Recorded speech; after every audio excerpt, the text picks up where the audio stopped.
Muchas gracias, señor presidente.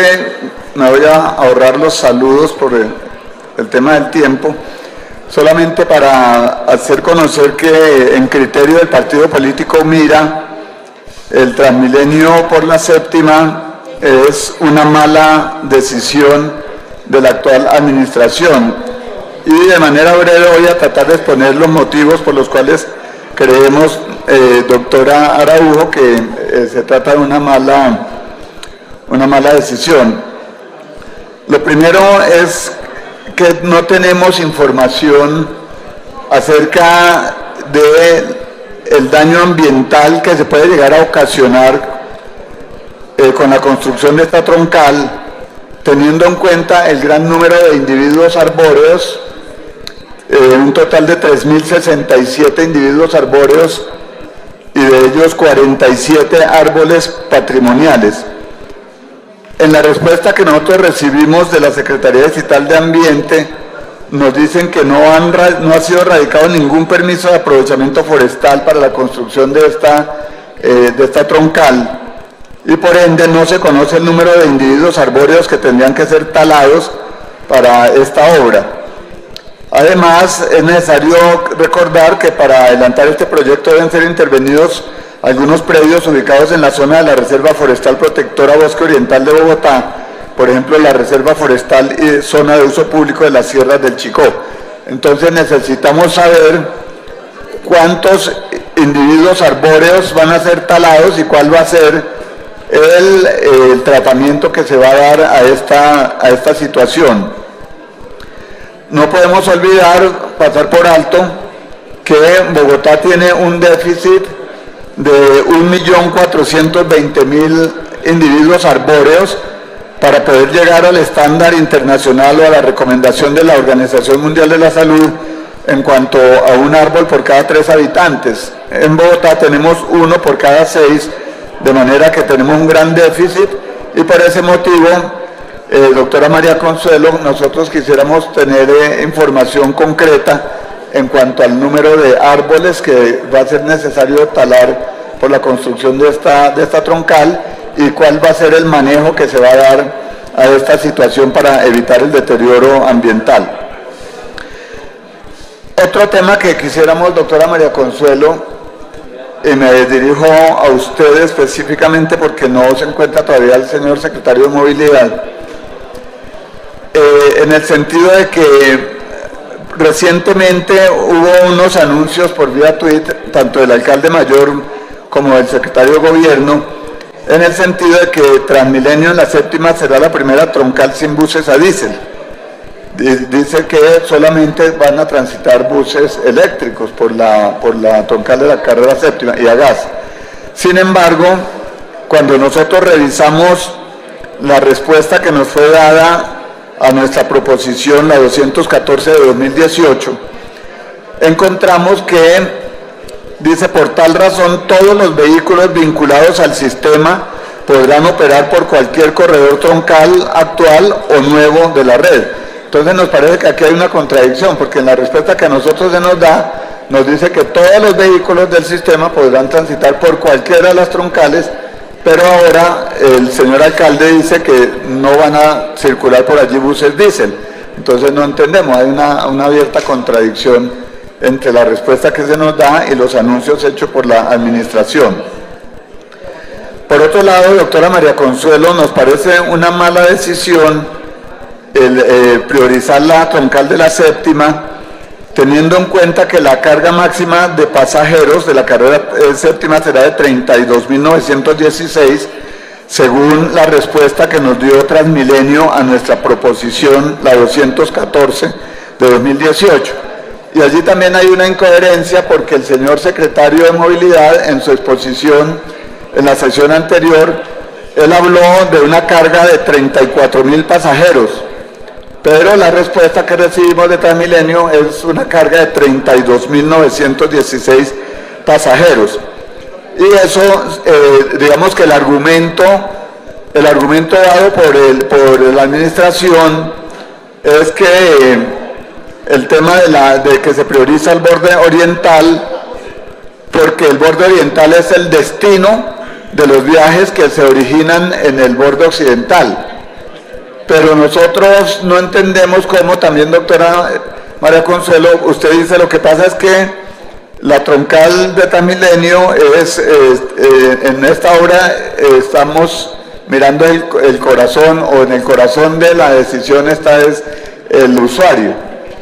Pero no entendemos cómo se beneficia a los usuarios apoyando el borde oriental como destino de esos viajes, sin apoyar el origen de esos viajes, porque es que las personas que viven en el borde occidental tienen que verse abocados a unas esperas inmensas para poder hacer sus traslados hasta el borde oriental, en donde muchos de ellos trabajan. Entonces me parece que realmente no es tan cierto el argumento, en el sentido de que en la decisión está, en el corazón de la decisión son los usuarios del sistema, que fue la palabra que usted, o la frase que usted manifestó, y me parece que no es así, en la medida en que no se le soluciona a los del borde occidental la salida, el origen, los viajes de origen. Y no podemos olvidar que en el borde occidental se originan estos viajes, pero no hay una buena disposición del transporte público en este sector. Y además, la carga máxima de pasajeros, pues desde luego que es mucho más eficiente la carga de pasajeros por las troncales de la 68 y de la Boyacá, que la carga de pasajeros estimada por la carrera séptima. Entonces nos parece a nosotros, especialmente doctora María Consuelo, porque en la propuesta del metro, la primera línea del metro, se nos ha dicho que las troncales de la 68 y de la Boyacá van a ser alimentadoras de esa primera línea del metro. Pero si nosotros no priorizamos esas troncales y vamos a iniciar la primera línea del metro, entonces lo que no sabemos es para cuándo vayan a caer las troncales Boyacá y 68 para que verdaderamente se constituyan en un alimentador de esa primera línea del metro. Esa sería también nuestra pregunta. Por otro lado, tenemos inquietud en cuanto al tema de los bienes de interés cultural, porque se nos informa que de los 75 bienes de interés cultural que hay en el trayecto de la troncal de la séptima, 36 tienen que ser modificados en sus linderos y 14 tienen que ser intervenidos en el antejardín o en el cerramiento. Pero no hay un presupuesto estimado de esa afectación a los bienes de interés cultural. En la respuesta que nos dan, nos dice que todavía no se encuentra el presupuesto, no sabemos cuánto vaya a valer esa afectación de los bienes de interés cultural, y que seguramente podrán llegar a constituirse en un sobrecosto para esta obra. Y también tenemos preocupación con la afectación que se va a producir para los usuarios de las 101 rutas del SITP que actualmente cubren ese recorrido del borde oriental y que van a salir de la circulación con la entrada en funcionamiento de esta troncal. Esa respuesta no se nos ha dado de una manera clara y concreta. Finalmente quisiéramos preguntar, doctora María Consuelo y señora directora del IDU también, ¿por qué motivo no se tuvieron en cuenta los argumentos contenidos en el estudio que hizo la Universidad Santo Tomás, en el que concluye que la carrera séptima es muy angosta para implementar un sistema transmilenio por allí? En la respuesta que ustedes nos dieron es que sí se tuvieron en cuenta, pero que las condiciones han variado, porque ese estudio de la universidad es del año 2007 y entonces las condiciones han variado. Pero nosotros no podemos entender cómo haya variado el tema del ancho de la vía. Al contrario, no podríamos pensar que es que la vía se ha ampliado en estos últimos años. Al contrario, lo que podríamos concluir es que se ha reducido por obras como la realizada, por ejemplo, por la Universidad Javeriana.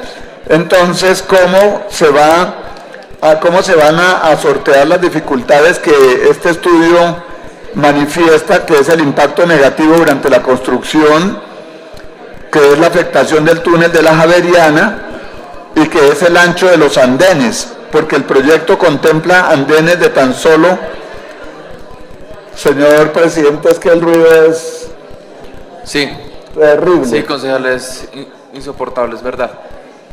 Yo les hago el segundo llamado, sobre todo a los asesores que están en las partes laterales, a las personas que están atrás. La verdad, llevamos una tercera sesión que hoy la completamos tratando de culminar este debate. De manera que les voy a pedir que nos ayuden con el silencio y si no es posible, pues les voy a pedir pues de forma muy avergonzante que se retiren y nos acompañen en la parte de afuera. Concejal Jairo Cardoso. Gracias, presidente. Ya concluyo con esto. Doctor Jairo, ya que interrumpió, ¿nos puede registrar por voz? Es que si no, no quedamos. Claro que sí, ni más faltaba. Gracias, concejal, presidente. para registrar al concejal Venus Albeiro Silva por voz, porque no me le han querido arreglar el registro electrónico. Con gusto, señor presidente. Se registra por voz, honorable concejal Venus Albeiro Silva Gómez. Gracias, secretaria, presidente. Buenos días, Concejal presidente. Marco Fidel Ramírez también. Honorable concejal Marco Fidel Ramírez Antonio. Buenos días, señorita secretaria. Buenos días, señor presidente. Estimados colegas y funcionarios. Me llamo Marco Fidel Ramírez.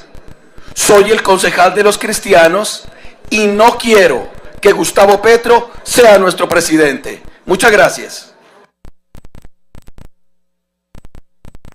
Concejal Jairo Cardoso, lleva 10 minutos, ya le pido por favor, ya vaya haciendo conclusiones. Sí, presidente, claro que sí. Con esto concluyo. Doctora María Consuelo y doctora Janet. Doctora María Consuelo, doctora Janet, el proyecto contempla andenes de solo 2.5 metros de ancho, mientras que el artículo 180 del Plan de Ordenamiento Territorial el vigente establece que los andenes de vías arterias deben ser de un ancho mínimo de 3.5 metros.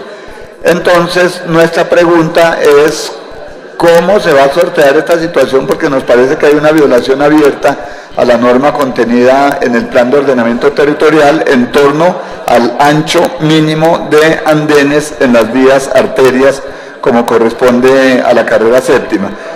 En conclusión, creemos, a pesar de que ustedes nos han manifestado que sí se tuvieron, que sí se tuvo en cuenta el estudio de la Universidad Santo Tomás, o mejor, que no lo tuvieron en cuenta porque ya las condiciones han variado del año 2007 a esta fecha. Sin embargo, allí hay unos elementos que es necesario revisar y tener en cuenta. Como yo sé que ya la administración distrital hizo su exposición, les voy a dejar estas preguntas, doctora Janet y doctora María Consuelo, les dejo estas preguntas como derecho de petición verbal, teniendo en cuenta que seguramente en la dinámica del debate, pues ya ustedes no van a tener oportunidad de contestar a estos interrogantes. Muchas gracias, señor.